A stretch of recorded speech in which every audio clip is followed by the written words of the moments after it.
Welcome everybody to your fascial fix today for your feet. Okay, so you may not know what fascia is. It's all over your body. If you imagine it's like a Spider-Man suit just underneath your skin. So it's everywhere your skin is, including your eyelids, your fingertips, your toes. But this Spider-Man suit is made of spider webs. Now, if spider webs freaks you out, think of candy floss instead. Okay, this candy floss or spider webs all over your body. And the spider web or candy floss is covered in dewdrops. So it's hydrated, it's wet, and it's glistening. And as you move, it moves with you. Or it would move with you if you weren't living a modern lifestyle. Because in our modern lifestyle, this spider web gets dehydrated in various parts of your body. So you might have an area in your hip that's tight, and that would affect your shoulder. If you imagine the fabric being pulled that way. Okay, even though they're not beside each other, they can affect each other. And the same goes for the back of your body. And in particular, there's one area of your body called the back line that is really affected when you sit for long periods of time. So I'm going to show you that standing at the back of the room here. Hi, Michael. Great to see you there. Okay, hi. So the back line, you imagine this green thing is going to represent the back line. Back line starts at the sole of your foot. It travels over your calf, your hamstring, your lower back, stretches up over your shoulders, up your neck, over your head, and ends just above your eyebrows. So when you stretch that back line, the whole back line is released. So you might work on your calves and feel an effect in your neck. You might work on your hamstring and feel effect in your lower back. They're not directly connected, so forget about muscles and bones. Think about this green band going all the way down your back. Okay, we're going to work on that today. Okay, so we'll start just standing up. A chair would be good to have, or if you put your hand on a table or a wall without having to lean over, that would be great. And we're going to stand ideally barefoot. The legs are about hip distance apart. And just notice how your feet touch the floor. Do you feel like the weight is more towards your toes, more towards your heels, or left or right? And then if it feels okay for you, you can close your eyes while you're doing this. You can always hold on to your chair if you like. And notice where you go. So when I close my eyes, I kind of sway to the right. Okay, so I'm noticing that. But you might sway to the left, or you might sway forwards or backwards. And you'll notice that also where the weight is on your feet. So notice if the weight is more towards your toes or your heels or left or right. Or maybe there's no sensation there at all. You can open up your eyes. And then just staying here, just let your head turn from side to side and notice what that neck turning feels like. If there's more range in one direction than the other, any pain, any noise, you're not forcing it in any direction. You're just noticing how far it goes until it hits restriction, and then try the other way. Okay, and we'll do one more assessment. If you have back pain, you can leave this one out. But we're just going to try to roll towards the floor. I'm not trying to touch my toes. There's no effort in this at all. Imagine your marionette, you've got your strings cut. You're just letting yourself kind of roll forward. So you see my back is curved. I'm letting myself basically hang down like a rag doll. I'm not trying to touch my toes. Just seeing how far I go. And noticing maybe one arm is longer than the other. And then notice if you feel any tightness in your hamstrings, your lower back, or your neck. Is everything okay? And then we'll come back up to standing. So that's just an assessment. We're going to do some work and then reassess and see if you feel any changes there. Okay, so we'll start with the tennis ball, whatever you have handy. And we're going to place it on the center of your right foot. So center of the sole of your right foot. Depending on the size of your foot may not be exactly in the center because the tennis ball is quite big, but your right heel is on the floor and you're just feeling that sensation for a moment. Sense what it feels like. You can hold on to your chair or the wall. I don't want you to worry about balance. So holding on to something just gently with your hand is a really good idea. And just notice that might be really tender. You might feel no sensation at all. And then we're just going to start to bend both knees and straighten. Bend and straighten. You're not trying to kill the ball. You're not trying to obliterate it. You're just noticing that as you bend, there's a bit more pressure. And as you stand, there's a bit less pressure. Okay, I'm going to do about 4 more of those. Very simple. It's not even an exercise. It's just kind of an awareness exercise to see what this might feel like. I'll do 2 more of those. Okay. All right, now bring the ball a little bit higher towards the ball of your foot. If you have a bunion, this might feel quite tender. So again, don't force anything. It shouldn't be painful. And allow the ball to roll from side to side. So you're rolling it from kind of underneath your little toe towards your big toe. But it's not in the toes themselves. It's lower than that. It's the area from your ball of your foot to the area just underneath your big toe. It's like you're spreading butter on bread with your toe. Not very appetizing thought, but just imagine you're rolling there. And you can let your toes kind of hang towards the floor. And as you do this, you might notice you actually see the knuckles of your feet here. You may not, but doing it nice and slowly is good for replicating massage here. And the slower you do it, the more effect it has. So the tendency you might need to go fast. You want to ease off and do it nice and slowly. Just kind of go left to right. And then go back into the center where you started and do the same there. You won't be able to roll as well here, but you can imagine a boat tipping right to left. You could do a motion like that. And again, check in to see what that feels like. You're holding onto a chair or a wall, so your body is relaxed. And then maybe you're gritting your teeth, your jaw, or tensing your fists. Can you let that go? Can you let your shoulder blades relax? All right. That's about 8 times there. Keep the ball around the middle of the sole of your foot again. And this time I want you to imagine making a fist with your right foot. So the toes of your right foot bend down towards the floor. It's as if you're getting your tips of your toes towards your heel. And you'll feel possibly a cramp in the arch of your right foot. And you can take a break if you're feeling that. And then go the opposite way, let the toes go up towards the ceiling. So from the side, I'll show you here. It looks, I'm making a fist with my foot, bringing my toes in the direction of my heel, and then letting it go up the other way. You can do all these sitting down on a chair as well. You don't have to be standing. It's a bit less pressure if you're sitting, and that's fine. Up again. Try about 4 more of these. Foot fist, and then splaying your toes up towards the ceiling. Foot fist again, and splaying.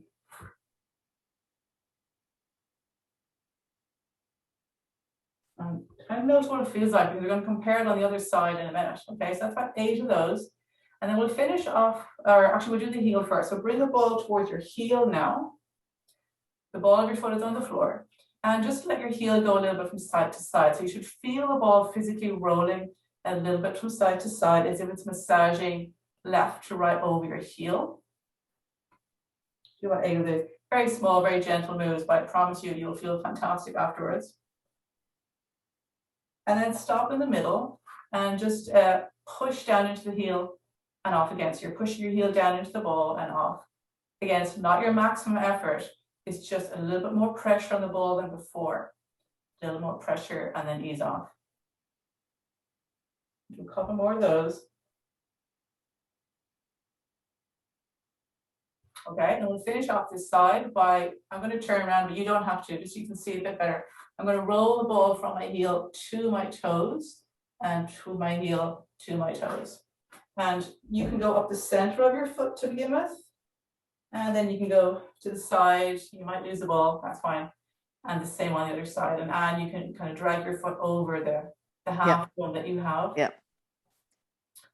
Yeah, and if you look at your feet, you'll notice that as you push that ball up and down, your feet naturally change shape. They kind of splay when you're on the heel, and they kind of curl under into fist when you're down by the ball of your foot. And that's what happens when you go barefoot. The ground moves your feet, moves the muscles and bones in your feet. Okay. Okay, so you let it go off to the side. Just stand again as you were on your mat. And notice how your right foot feels. Close your eyes if you can. You might need to hold onto a chair. And notice how your right foot feels. So it might feel quite different now to the left foot. And the right side of your body might feel quite different to the left foot. You may not be swaying forward or backward as much as you did before. And I always feel, you might notice this as well, that my left side is made up of a foot, a shin, a knee, and a thigh bone. Whereas my right side now just feels like one unit. You might feel that as well. Just notice if you do. Open your eyes, let your head turn from side to side. Notice any change in your neck. You may or may not feel a difference there yet. And then try the ragdoll assessment. So again, just go as far as it's comfortable for you, but you're just letting yourself relax forward. And you might notice that your right arm is much longer than your left now. You haven't forced anything, you're not trying it. You might have less tension on the right side of your back line. Remember that green band I showed you? That's what we've just stretched, we've just hydrated it. All right, come up out of there. And we'll try the same on the left side. So you can grab your tennis ball. If you've got a squash ball, you could do this too. Find the center of your left sole of your foot. The heel is on the floor. Whatever you're holding on to doesn't require you to lean, so your body's nice and tall. And just check what that feels like. So my left foot feels very different to my right. Yours might feel too.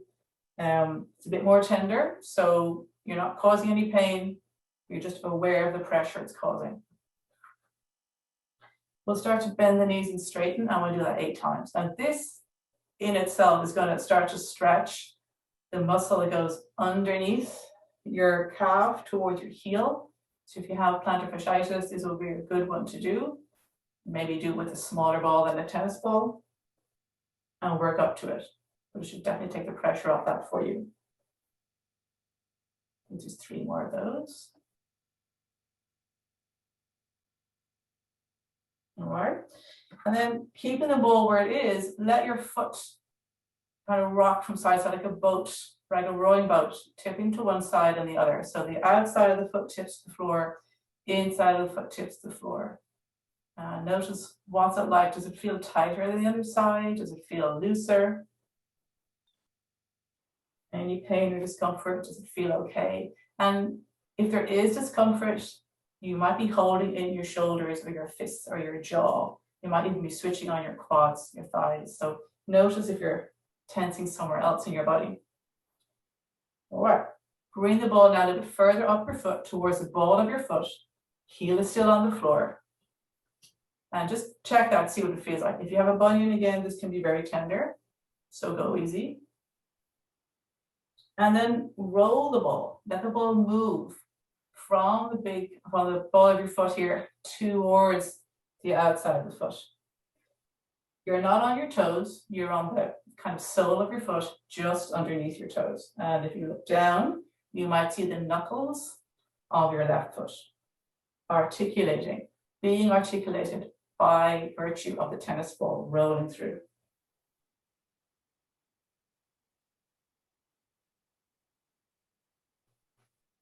Watch your breath. You might be holding your breath when you're concentrating. And if you are, you might be working a little bit too hard or pushing a bit too hard as well. All right, bring the ball back now towards the center of the sole of your left foot. Let the feet dangle down towards the floor, heel is on the ground. And again, we're going to try and create a foot fist. So I'll show you from the side, you can stay where you are. We're crunching your toes down towards the floor, as if your toes could reach around and touch your heel. And then release that and let the toes go up towards the ceiling. And then bring it back down again. And release. And create that foot fist. And release. Is it easier to control this side than the other? And tune in and see what's going on. Oh yeah, and if you look at your fingers, I should say that if you move your fingers and create a fist at the same time, that might really help. If you look down and see your hand doing what you want your toes to do. Okay, let's move on to the heel. So the ball is now on the heel of the left foot. Toes are on the floor. See what that feels like. Let the heel push the ball a little bit from side to side. So you're massaging the base of the heel with the ball.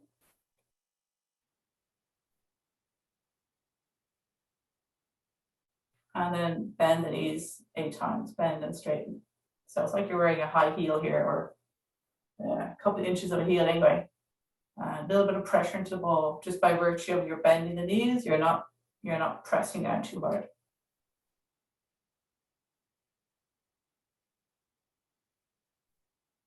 All right, then we'll finish off this side with the rolling from your toes to your heel and back again. It's good to hold on to something here. I'll tell you why. If you're not holding on to something, your body is going to expend a lot of energy trying to balance. So this way you can really relax the fascia a lot more. You can hold a wall or a chair or a table, it doesn't matter. Again, look at the way your toes are moving or being moved by the ball, by the terrain underneath your foot. Okay. All right, you can push that off to the side. Go back to standing, legs roughly hip distance apart. I don't know about you, but I feel like a rush of energy up to my neck. Maybe you feel that too. Notice what it feels like to stand, how your feet make contact with the floor. If there's a difference there, you can close your eyes. If you need to hold on to something, do that. Closing your eyes is great because you are developing body awareness. So I'm no longer veering to the right or left. I'm centered. I feel the weight is more at my heels than my toes. Maybe you feel that too. You can open your eyes and let your head move side to side and notice maybe your neck is a little bit more released now after that. You only worked on your feet, but you might feel a difference in your neck because of that green band, that back line throughout the back side of your body. And then we'll do that assessment again where you just allow yourself to slowly roll forward. We're not trying to touch your toes. There's no effort in this. You're just kind of relaxing forward. You don't have to go all the way if your back is sore. You can leave it out if you prefer. Notice what that feels like. Maybe both arms are the same length now. Perhaps there's less tension in your hamstrings. And slowly bring yourself back up to standing. Okay, we'll just finish off with the calf stretch. So grab your book, or if you have something like this, you can use this. This is just a foam roller that I've cut up into 6 pieces, okay? But you can use a book that's 4 to 6 centimeters tall. You're gonna put your left heel on the floor and the ball of your foot is somewhere on the book or your prop. And the right leg is beside. Okay, so you might feel that stretch in your left calf already. You might not because you've already done some work there. Put your hand on your breastbone, and as you bring your right foot forward, don't let your breastbone lift up. So you're not standing to attention. You're letting the breastbone relax. You're only going as far forward as the breastbone can stay relaxed. And that's a true measure of the boundary of your calf stretch here. If you've been doing a lot of training recently, or you're injured, your right foot might be here or here. That's fine, that's wherever it is. But you do not want to stand to attention here. Neither do you want to be on the ski jump at the Olympics, okay? They're just compensatory habits. You're not actually stretching your calf here, and you definitely want to do that. Another test is to lift and lower your toes. You should be able to lift and lower them in this position. Otherwise, you've gone too far in the boundary. Okay, come out of that. Go for a little walk, see what your left calf feels like. Might feel very lopsided now, so we'll do the other side. Right heel on the floor, right ball on the top or close to the top if your feet are smaller. Left foot might go further here. I'm not as tight on my right calf, so I go a bit further. Hand on the breastbone, double check you're not standing to attention. You're not on the ski jump. You're also not clenching your fists, hiking your shoulders, or cursing me under your breath. Okay, that means you've gone way too far and you won't get the benefit. Legs are about hip distance apart, and you should easily be able to lift and lower your toes, even on the book. So you're not gripping for dear life with those toes here.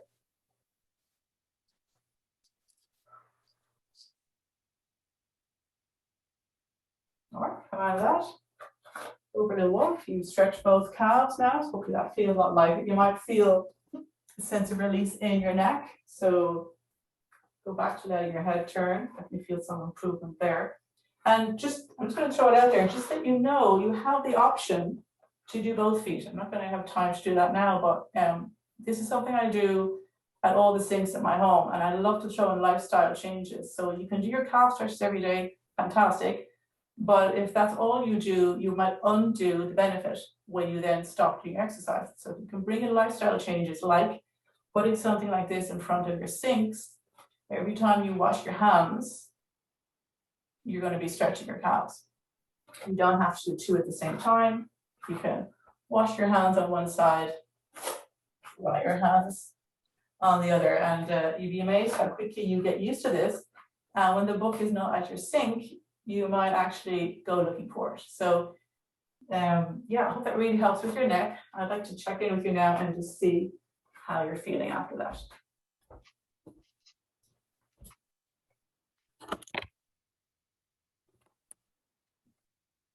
How is everybody feeling? Good. Great. Yeah.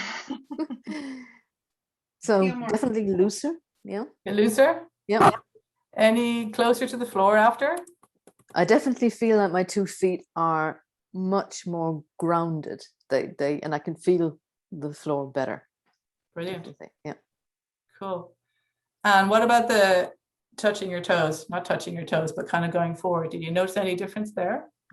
I think I got further, but definitely when I did the right before the left, my right arm was much further down than my left. It was like Mad.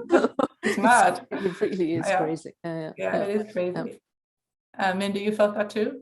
Oh, absolutely. But when we did it the first time, my left side was longer. But once we did the right side was longer, and now it's all equal. So I'm like, ooh. And Well, thank God for that. That's really good. Yeah. Michael, how did you get on? No, very good. Yeah, I was feeling a little bit tension in my hips as well, and that has released that as well. Yeah.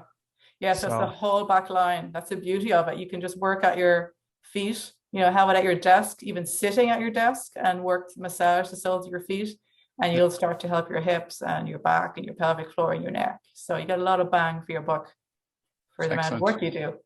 Yeah. And how about you, Grit? Yeah, thank you, Annette, for the assessment. I forgot this actually, how relaxed my neck feels now. And, I do this exercise quite a lot because I know you already so long. But the feeling in my neck again, you really can go much further than before. And this is my issue, Right. Yeah, thank you again. You're very welcome. And those assessments are really important to do, the before and after, because your brain remembers that. So it's tempting just to go in and do it. But if you haven't done the before, the exercise, and the after, you haven't kind of saved it into your brain. And everybody's nodding because you all know this already. But yeah. No, that's powerful. It is powerful. It is. Yeah. And it feels so good. So you're much more likely to do it again as well, because it always works. Like, it's just instant, and it's very effective. I love bringing it into my classes for that reason.